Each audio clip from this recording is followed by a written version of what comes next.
Nos dijeron que el pasado era simple, que cuanto más retrocedemos en el tiempo, menos sabía la humanidad.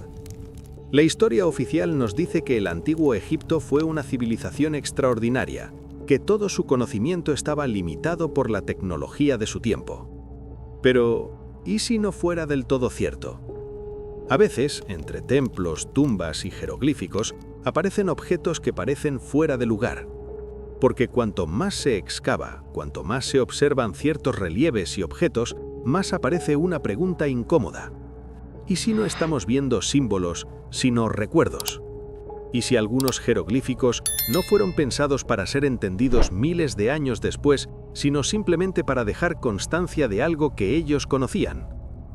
Hoy exploraremos 5 descubrimientos reales, documentados, que siguen generando debate, controversia y una incómoda sensación de que quizás la historia aún no está completa.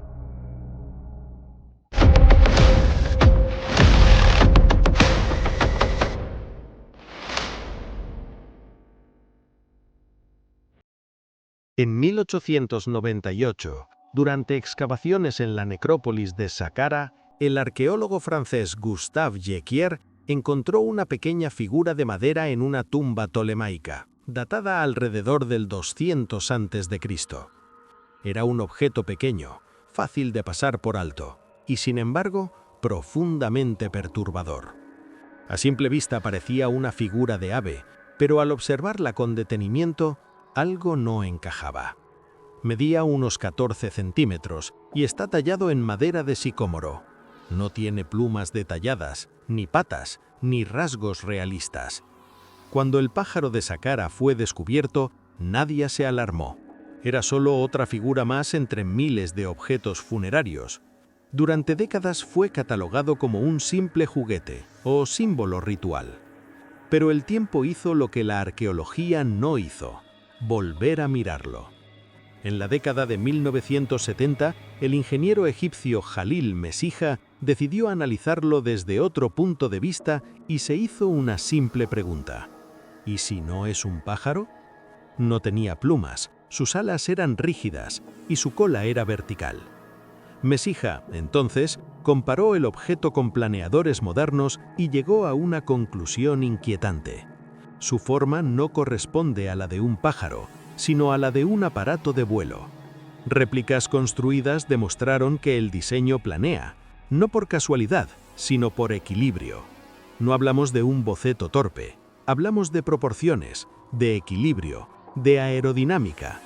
Algunos experimentos incluso demostraron que con una ligera modificación, añadiendo un estabilizador horizontal, el diseño era perfectamente funcional. Entonces surge la pregunta inevitable: ¿por qué una civilización antigua tallaría un objeto que obedece principios aerodinámicos que no serían redescubiertos hasta más de 2000 años después? La explicación oficial insiste: era solo un juguete, pero ningún otro juguete similar ha sido encontrado jamás. Tal vez no volaban, tal vez nunca despegaron del suelo. Pero, ¿y si entendían cómo debería hacerlo? El pájaro de Saqqara no responde, y mientras permanece en silencio, un objeto que no parece pertenecer a su tiempo fue encontrado muy cerca de allí.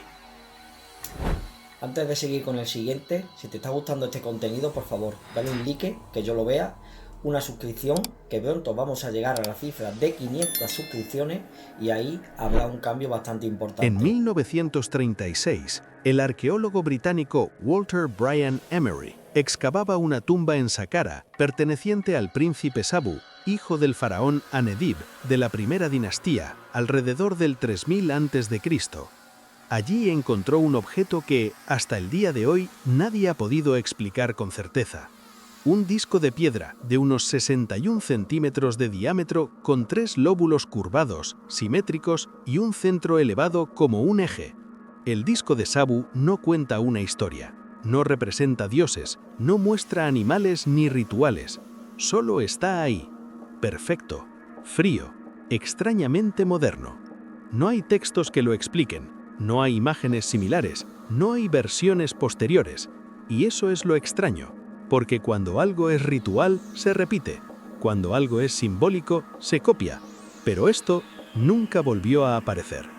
El material del que estaba hecho, esquisto metamórfico, una piedra extremadamente frágil para trabajar con precisión. Y sin embargo, las paredes del disco son refinadas, finas y con una simetría perfecta. ¿Por qué alguien del 3000 a.C. necesitaría una forma así? ¿Por qué 3 lóbulos? ¿Por qué un centro elevado, como si algo debiera girar? Y la pregunta más inquietante, ¿por qué nadie volvió a fabricar algo parecido? Si era ritual, ¿por qué no se repitió? Si era decorativo, ¿por qué tanta precisión? Si era simbólico, ¿qué simboliza una forma que no aparece en ningún otro lugar? La arqueología tradicional lo clasifica como un objeto ritual, pero no existe ninguna representación, texto o referencia que explique su función. Hoy, el disco se conserva en el Museo Egipcio del Cairo, etiquetado, pero aún envuelto en misterio. Pero, si este disco te parece intrigante, espera a ver unos relieves que parecen representar tecnología moderna que no debería de ser posible. En el templo de Seti I, en Abidos, hay un relieve que ha desconcertado a visitantes durante décadas. A simple vista parece mostrar un helicóptero, un avión e incluso algo similar a un submarino. Las imágenes se encuentran en una viga de piedra y no son dibujos modernos ni manipulaciones. Son jeroglíficos tallados en la antigüedad. La explicación académica habla de un fenómeno llamado palimpsesto, jeroglíficos antiguos que fueron cubiertos con yeso y reinscritos por faraones posteriores. Con el paso del tiempo el yeso se erosionó y ambas inscripciones se superpusieron. Pero normalmente, cuando un faraón borraba a otro, lo hacía de forma clara y agresiva. En Abidos, en cambio, los relieves no fueron destruidos, sino cuidadosamente cubiertos y reinscritos, como si alguien quisiera preservar ambas capas. Pero incluso aceptando esa explicación, el resultado visual es inquietante, porque la combinación forma figuras reconocibles para nuestra mente moderna. Y aquí surge una pregunta peligrosa. ¿Reconocemos esas formas porque estamos equivocados o porque entendemos más de lo que creemos? Estudios de iluminación demostraron que, durante ciertas horas del día, la luz natural resalta esas formas de manera casi intencionada, como si los símbolos aparecieran solo cuando el templo era observado desde un ángulo preciso. Tal vez los egipcios no estaban dejando un mensaje, tal vez no estaban ocultando nada, tal vez simplemente no pensaron que alguien del futuro lo miraría con otros ojos. Unos ojos que también vieron algo que no cuadraba en un papiro antiguo.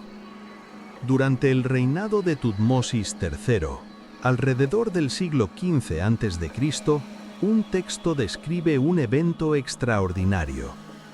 Según las transcripciones del llamado Papiro Tuli, en el año 22 del faraón, aparecieron en el cielo círculos de fuego brillantes.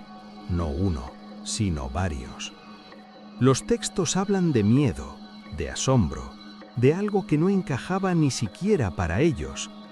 El faraón ordenó registrar el evento y ofrecer incienso a los dioses. Si eran señales divinas, ¿por qué tanto detalle? Si eran metáforas, ¿por qué describir movimiento y número? Si era un fenómeno natural, ¿por qué el faraón ordenó registrarlo oficialmente?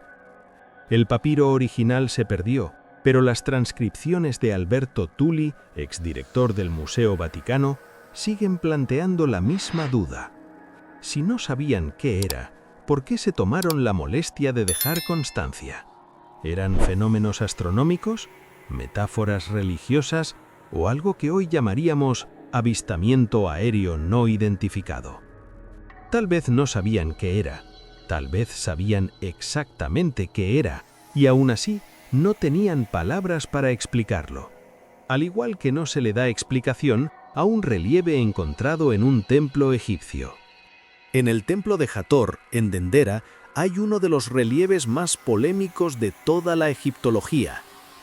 Las imágenes muestran figuras alargadas, ovaladas, con una especie de serpiente en su interior, conectadas a un objeto que muchos comparan con un cable y una fuente de energía. Para muchos observadores modernos, la escena se parece inquietantemente a una bombilla gigante. Algunos investigadores alternativos incluso la han comparado con el tubo de Crookes, precursor de las lámparas eléctricas. La explicación oficial afirma que la bombilla es el vientre de una flor de loto, la serpiente representa al dios Harsontus y todo es puramente simbólico. Pero entonces surge otra pregunta incómoda. ¿Por qué no se han encontrado rastros de hollín en los templos cerrados durante siglos? Los templos no eran lugares improvisados, eran espacios cerrados, profundos, diseñados para durar eternamente. Entonces, ¿cómo veían? ¿Cómo trabajaban? ¿Cómo pintaban y grababan sin dejar rastro de humo? Tal vez usaron métodos que no comprendemos, tal vez soluciones perdidas, tal vez algo más simple o algo más complejo. Pero las imágenes están ahí y se parecen demasiado a algo que conocemos. No porque ellos pensaran en electricidad, sino porque nosotros pensamos en ella. Tal vez ninguna de estas teorías sea correcta. Tal vez todo tenga una explicación simple que aún no hemos logrado encajar. Pero lo cierto es que estos 5 descubrimientos existen, están documentados y siguen desafiando nuestra comprensión del pasado. El antiguo Egipto fue una civilización que duró más de 3000 años. ¿De verdad creemos que lo sabemos todo sobre ella? O peor aún, ¿hemos decidido ignorar las preguntas incómodas porque no encajan con la historia que nos enseñaron? Tal vez el pasado no sea tan primitivo. Tal vez el verdadero misterio no sea lo que los antiguos sabían, sino lo que nosotros aún no estamos listos para aceptar.